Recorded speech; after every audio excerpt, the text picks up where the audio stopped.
Minhas caras, meus caros, a vez em que o mundo chegou mais perto de um confronto nuclear, de um conflito nuclear, de uma guerra atômica, foi em 1962, com o episódio dos mísseis de Cuba. Para lembrar, em 1961 tinha havido a tentativa de invasão da ilha por contra-revolucionários e por mercenários financiados pelos Estados Unidos. O episódio da chamada Baía dos Porcos. Deu tudo errado, né? Cuba venceu, derrotou os invasores. E Fidel Castro passou a negociar com Khrushchev, então o presidente da União Soviética, o líder máximo da União Soviética, a instalação de mísseis dissuasórios em Cuba. Mísseis que pudessem comportar mísseis balísticos, que pudessem comportar ogivas nucleares, por exemplo. Um avião espião dos Estados Unidos fotografou a planta de instalação dos mísseis, ficou claro que os mísseis estavam sendo instalados, um bloqueio militar foi determinado e Kennedy disse não, não vai mais, não vão chegar mais mísseis e aqueles que estão aí terão de sair. Ou então iremos para o confronto nuclear. Isso ficou claro que poderia acontecer. Não é? Abriu-se uma linha de conversa entre Khrushchev e Kennedy e os mísseis foram retirados, contra a vontade, diga-se, de Fidel Castro. Em troca, para consumo público, os Estados Unidos se comprometeram a não mais financiar operações contra Cuba. Só que, na verdade, o acordo foi mais amplo, secretamente, isso se descobriu depois. Os Estados Unidos se comprometeram também e fizeram a retirar mísseis da Itália e da Turquia que estavam voltados para Moscou. Notem, foi muito grave, né? Chegou-se mesmo à beira da guerra. Há um documentário maravilhoso sobre isso, Sob a Névoa da Guerra, que traz o depoimento de Robert McNamara, que foi o secretário de Defesa dos Estados Unidos nesse tempo, nesse período. Ficou depois até 1968, né? Então serviu a John Kennedy e depois a Lyndon Johnson. Bom, o que nós tínhamos ali?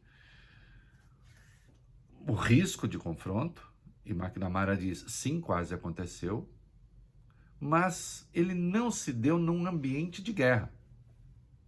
Em muitos aspectos, nós vivemos hoje dias mais inseguros do que aqueles. Estejam certos disso. O teatro de operações em que se dá o risco de escalada militar hoje, ele está muito mais cheio de armadilhas. Ali naquele caso em Cuba, no fim das contas, as coisas se resumiam a 3 pessoas: Fidel Castro, Khrushchev e Kennedy. E, claro, seus assessores. Mas a conversa direta foi estabelecida. Hoje, nós estamos num cenário que é o pior possível. O risco de um incidente acontecer é gigantesco. Então, eu lembro, 4 países da OTAN fazem fronteira com a Ucrânia: Polônia, Eslováquia, Hungria, Romênia. Estônia e Letônia, ex-repúblicas soviéticas, fazem divisa com a Rússia. Né? Então,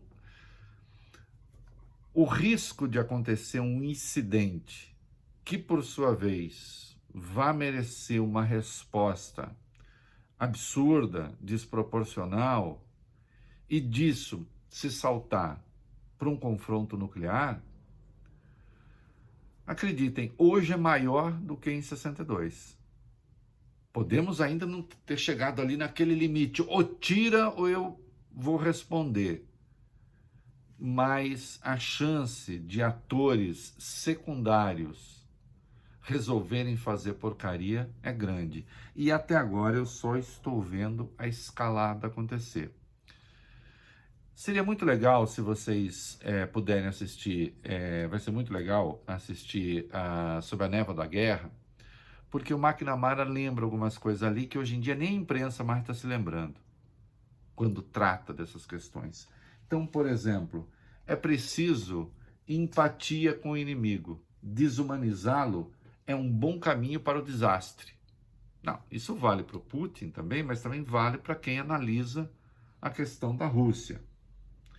Ele diz mais, a pura racionalidade não salvará a humanidade. Ele lembra 3 homens racionais, Kennedy, Khrushchev e Fidel, realmente quase destruíram o mundo. né? E mais, a proporcionalidade deve ser um princípio da guerra. O que ele lembra, os Estados Unidos não seguiram, né? Nem na Guerra do Vietnã, nem na Segunda Guerra. Eu estou entre aqueles que veem o risco, sim, da escalada nuclear e, por óbvio, quero evitá-lo. É isso aí.